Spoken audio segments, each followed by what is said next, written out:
Sa una yun, sa kining barangay Tuburan, grabe kalisod sa tubig.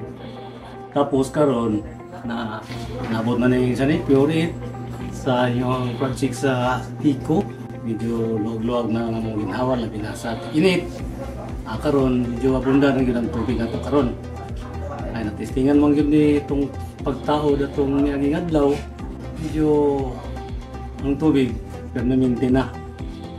Ako kayo na akong pasalamat. Labi na po sa ilang ako nagpasalamat. Labi na sa mga taga Barangay Tuburan. Kaya dako kayo nagtabang ng inyong project pahin sa pagtanubig diri sa among barangay. So karon ano magina siya, salamat kayo sa inyo ha sa pagtabang sa among kalisod sa tubig sa una. Karon ayahin na mong panubig. Di lang siguro ako tason, walang siguro to.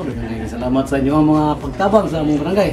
Daghang salamat sa proyekto nga niabot sa amo sa barangay kay sa pagkakaroon din na gani maglisod sa tubig, not unless kung walay kuryente kay makuan man gid ang connection mo sa kuryente.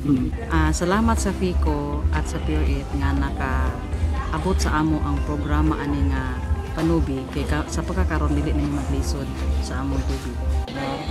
So una, pasalamat mi nga natagaan ng project sa FICO nga panubig tungod sa among kalisod sa among barangay sa panubig. Kay sa una buak pa ang amo ang tangki, galisod yun mi sa pangpaligo lang sa mga estudyante, galisod mi ug asa mi makuha og tubig. Karon nga naanay nahatag nga project sa Pico, nagpasalamat pud mi dako kayo kay naana may tubig nga makuha gikan sa buntag padulong sa gabi nga among magamit.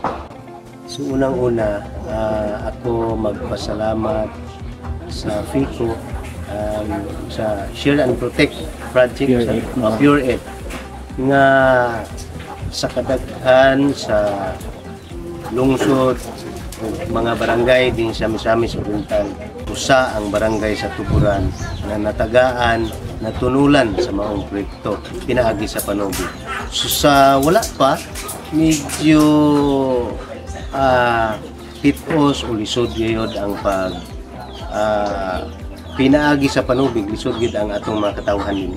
So pinaagi sa FICO o sa Pure Ed Share and Protect, so dako kayo namo nga pasalamat sa inyo nga natunol namo ang batakang serbisyo pinaagi sa panubig ngadto sa katawhan. So karon ako makaingon nga way hunong nga pasalamat diha sa inyong opisina, sir. Pinaagi sa inyo natagaan namo maayo nga paghatod sa serbisyo pinaagi sa panubig. So karon dunay pag-angat o kaarangan ang katawhan nato pinaagi sa pagtunol sa panubig. So daghan kayong salamat. Daghan kayong salamat.